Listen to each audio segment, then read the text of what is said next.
This video I'm going to talk about IELTS. IELTS full form is the International English Language Testing System. And before we start, I want to show you my own reports. The first here which says old IELTS report. This is the one in which I scored less in writing. And when I say less, I was looking at getting into Australia as a permanent resident, and for that I needed at least 7 in each of the sections to get the 10 points that I needed at that time. So I scored 6.5 and it was really disheartening. So I spent quite a bit of time in knowing how I can improve that score. I went through some articles and I consulted with some of my friends, and with all the suggestions that I read from books, etc., and I practiced a lot. Practice is really important, so I practiced a lot. And in normal circumstances, you are not writing things on paper, because if you are working, you're probably going to use computer or something like that. So writing it on paper, specifically for writing, is super important, because that is when you do not have the luxury of like autocorrect in Microsoft Outlook or Microsoft Word. So writing it out on the paper is the best thing for practicing writing. And doing all of that really improved my writing score. I scored 7.5 in the next attempt, and with that I was able to get the 10 points that I needed for my application. So that's on my report. And now let's jump into what this system is. So this system is designed to help you work, study, or migrate to a country where English is predominantly the main language for communication. All these countries, Australia, Canada, for permanent resident visas or for higher education, need this system to be in place so that they allow people who can conversate with their citizens in English. So it is important for the people living in those countries, and also for you as an individual, because you do not want to go into a country where you cannot conversate freely. Think of a situation that you have to talk to a doctor, a bus driver, a taxi driver. If you do not know the language, you are going to suffer. So that is why it is important to the countries who are allowing you in, and it is important for you as an individual to have a good command on the English language. In IELTS, uh, I will add all these links in the description of my video, so don't worry about that. The IELTS test is divided in four sections: listening, reading, writing, and speaking. There is a little difference between academic and journal training, but let's not go into that. I will go through the sections primarily from the journal training perspective. So, two of the sections, listening and speaking, are anyway same. There are some nuances between the journal training and academic reading and academic writing, but I will focus on the journal training reading and journal training writing part. If you have interest in understanding the academic one, I will spend more time and create a new video for that. So these are the four sections, and in all these sections you would be given questions, and then the evaluators will evaluate you and give you some scores which corresponds to bands. So for each of the section you will be given a band score, and it starts with the one. Obviously you do not want to be in that situation, because for most of the things you at least have to have competent user band, which is band 6. And the description of 6 says the test taker has an effective command of the language despite there are some inaccuracies, inappropriate usage, and misunderstandings. So that's how you will get competent. But competent is just like you are eligible for many things. You are not going to get any points, etc. So you need to aim at the very minimum 7 and more than that. 7 is good user, so that means the mistakes, etc., are going to be less than the competent user. 8 is that you are making very less mistakes, and 9 is that you are like total expert. So the test taker has fully operational command of the language. Their use of English is appropriate, accurate, and fluent, and shows complete understanding. So that's what the bands are. Now, let's look at the sections one by one, and then we will go into, like, how those bands are assigned. Because if you are given a lot of questions, how the evaluators are assigning bands to those sections. So listening is of 30 minutes, and in this you will listen to four recordings of native English speakers and then write your answers to a series of questions. So in a sense, you are listening to a audio tape, and in that audio tape you will have four recordings. And after hearing the recording, or you actually have to listen and then write the answers, because the recording will not be played again. So that is the important part in this. Like, if you have missed something, then don't keep thinking about it, like, otherwise you will miss the next point. So four recordings will be played. Recording one, a conversation between two people set in an everyday social context. For example, a tenant is talking to a landlord and things like that. So landlord will tell that, this is the rent and you can start living from next month, and so on and so forth. And so after that, or for that recording one, you will have set of questions that, yes, where this place was, how much is the rent, and when you can start living, etc. Recording two is a monologue where someone is talking about, say, local facilities. For example, you are in a movie theater and someone is explaining all the things, like, where the exits are, where the washrooms are, what time the movie will start. So this monologue will play. You will listen, and you have set of questions, and you have to answer. So the tip for listening is that, the moment you get the question paper, just read section by section, like, just before listening to the audio, just have a quick glance of what the questions are, so that when the recording plays for you, you know that at which point you will get which answer. So that is the key for listening. It is usually easy, because one is that, the evaluation is very objective. You have answered some questions and there are correct answers for that. There is no subjectivity.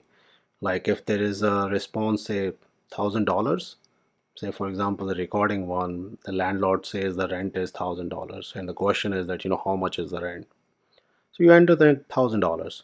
So the evaluator will see that, oh, 1,000 is there, full mark for that question.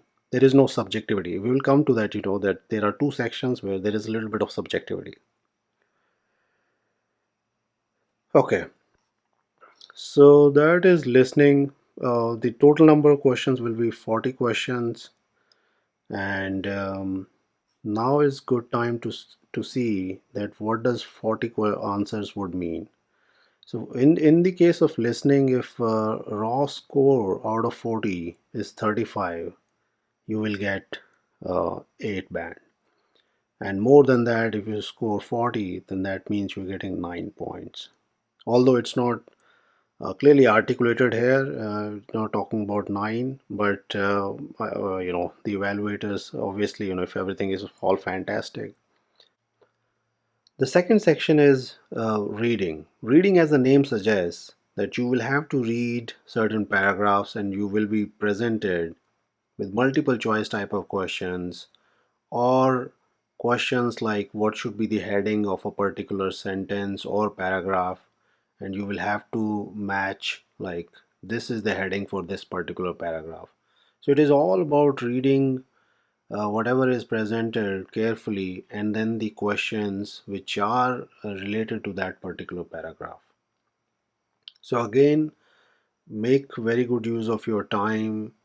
Look at the questions very briefly, and then read the paragraph. It will make it easy for you to understand that what exactly you have to answer once you have read a paragraph.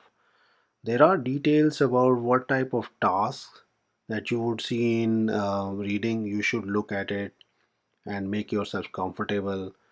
And like I mentioned in the beginning, you would have to do a lot of practice.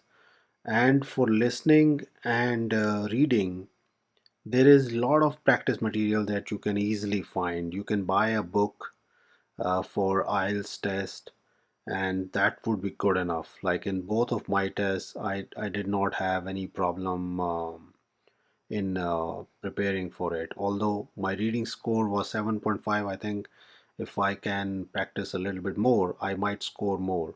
But yeah, that's about listening and reading. Now to the difficult one in my view.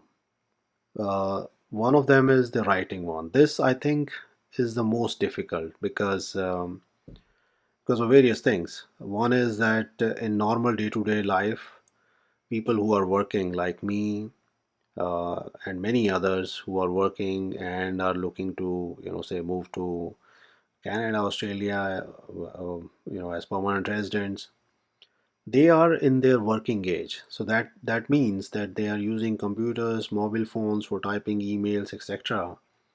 And these all technological things, they autocorrect things for you.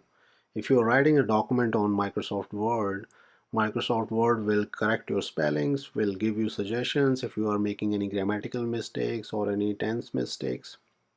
So you are completely out of practice. So this is why I say that this is the most difficult one. You have to practice, you have to write things on a paper to make sure that you can score well in this.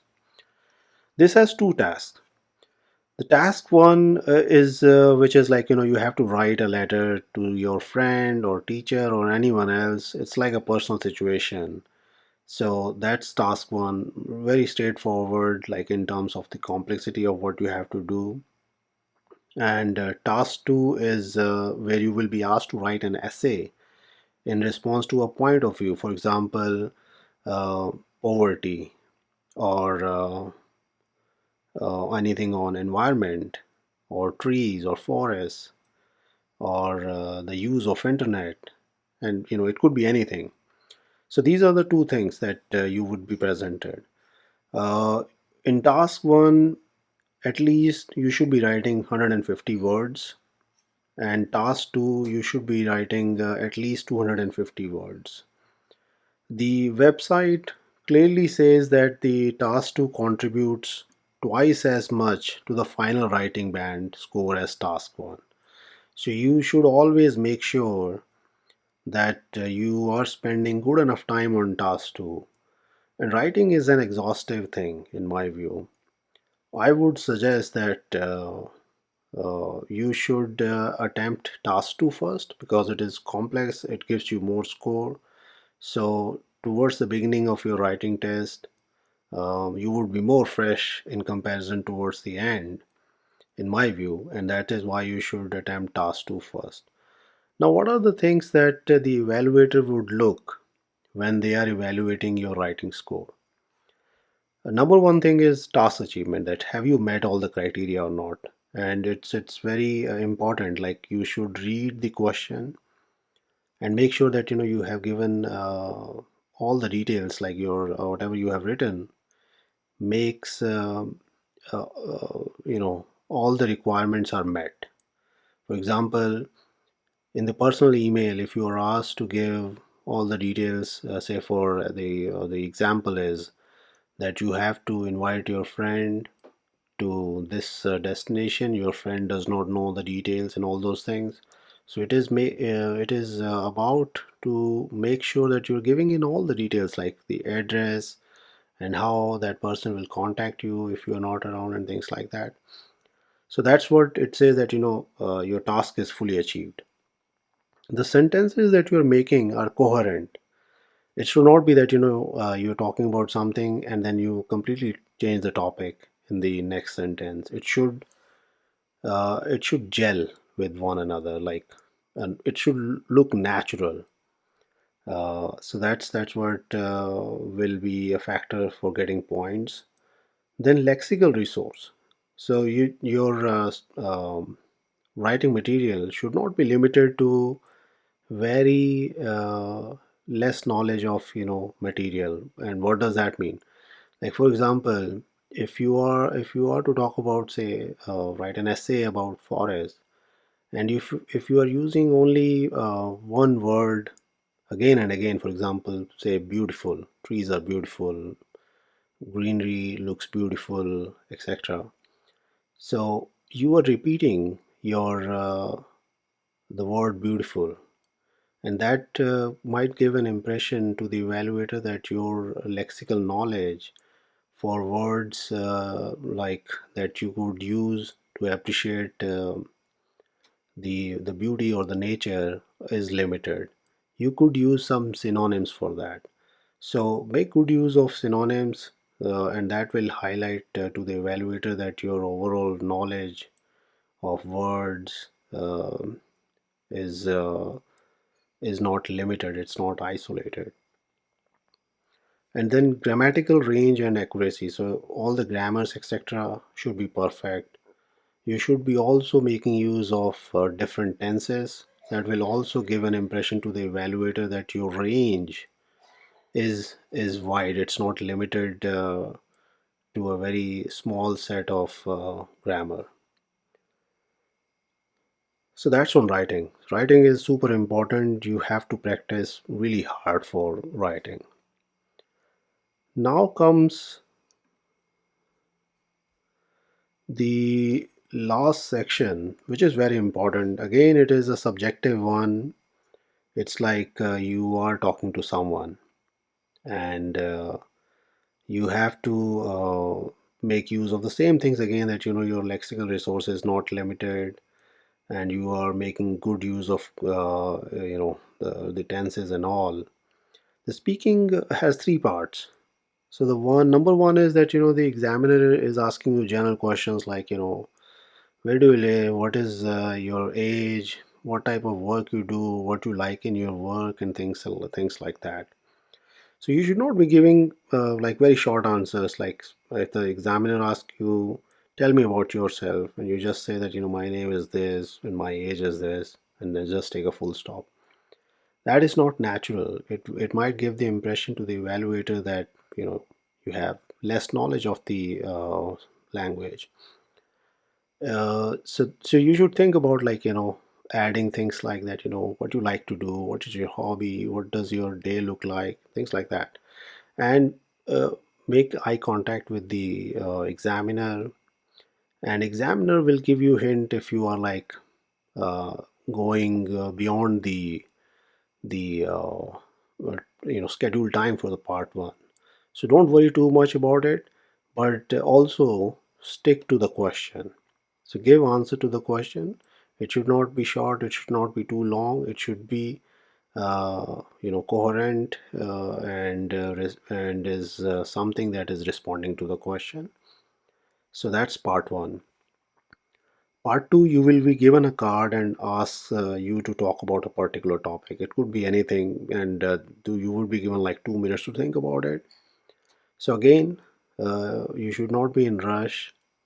Well, about the topic, you should think about some points and then talk about it. Part three is like you will be asked further questions about the topic in part two, and so it's again like normal conversation. So that's speaking. And again, in this, similar to the writing one, since it is a subjective test, the examiner does not have like a question paper sheet for you to evaluate. Examiner is looking at your fluency, and are you making coherent sentences or not. Your lexical resource, your knowledge of words, etc., is wide or not. What about your grammatical range and accuracy, your pronunciation? So all those things. So that's what all the different sections of IELTS are. And again, I would say the same thing. You should keep practicing. And for writing and speaking, you need extra practice, because these things are not straightforward. Listening and reading, you can go through multiple practice tests which are available on internet, and if you buy any book, you will have multiple tests in there. Um, the English language scores are very important. For example, for the Canadian Permanent Residence Program, the CLB score must be at least 7, which means you have to score 6 in each of the sections. So that's bare minimum, and you would get points only, say, if you are like more points as you move up. And in my view, you should always target to get 7 and above. And the reason for that is like, say, side by side, you're also trying for Australia permanent residency. You will only get English language points if you have scored 7 or above in each of the sections. So that's about my video. Let me know if you have any questions. I have helped some of my friends in like the writing and speaking sections because, like me, they struggled at least with the writing part. So I had one-on-one sessions with them.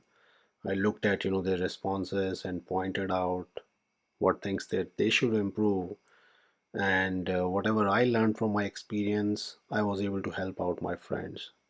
So if you have the same questions, or if you are also facing issues in improving your writing and speaking scores, put a comment to this video, and we can have some session in one-on-one manner.